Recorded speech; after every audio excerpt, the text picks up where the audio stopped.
Welcome to the McNees Corporate and Tax Law podcast series. This podcast will address the expiration of the Pennsylvania capital stock tax and its impact on limited partnership formation by Shaun Eisenhauer, attorney at law. Mr. Eisenhauer has graduate degrees in law, business administration, and tax. He is the chair of the securities group and practices in the corporate and tax and the real estate groups at McNees.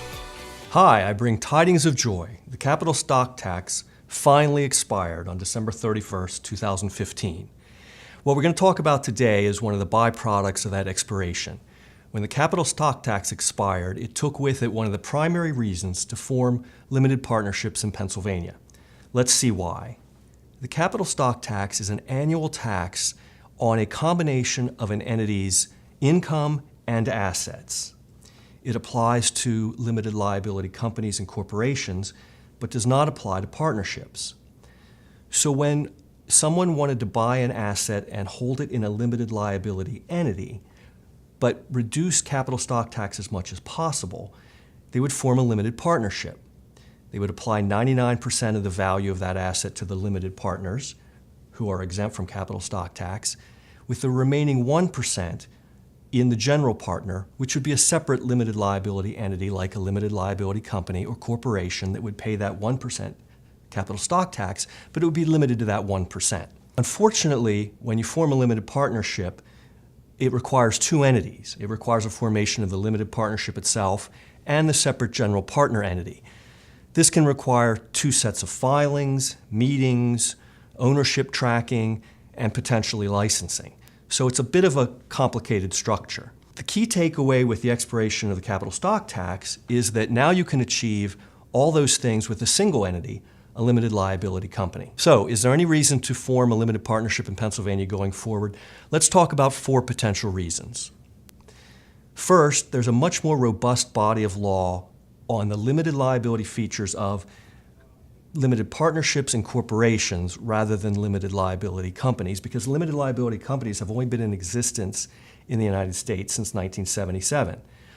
Well, that may be true, but I think we can all assume that a limited liability company will have limited liability. Second, the capital stock tax could come back. But if it does, we don't know under what conditions and what rules, so there's no point in trying to anticipate that and conduct ourselves now based on something that could happen in the future. Third, partnership tax allows more basis and therefore more deductions to a general partner that has recourse debt. A limited partnership has a built-in allocation because there is a general partner with recourse debt and limited partners without. But you can achieve the same thing with a well-drafted operating agreement by having certain members of a limited liability company voluntarily guarantee that debt and therefore gain the recourse attributes of it. Lastly, a limited partnership has a built-in dichotomy between passive investors, the limited partners, and the active manager, general partner. But again, you can achieve the same result through a well-drafted operating agreement with a strong managing member. Sure, there may be a reason to continue to form limited partnerships in Pennsylvania if you already have that dual structure in effect. You may have a management company that you want to serve as general partner of a limited partnership. It's already there. There's no reason not to use it.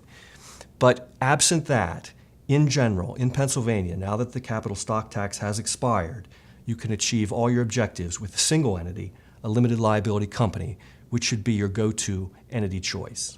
That's it for today. If you have any questions, please contact us using the information that follows. Thanks.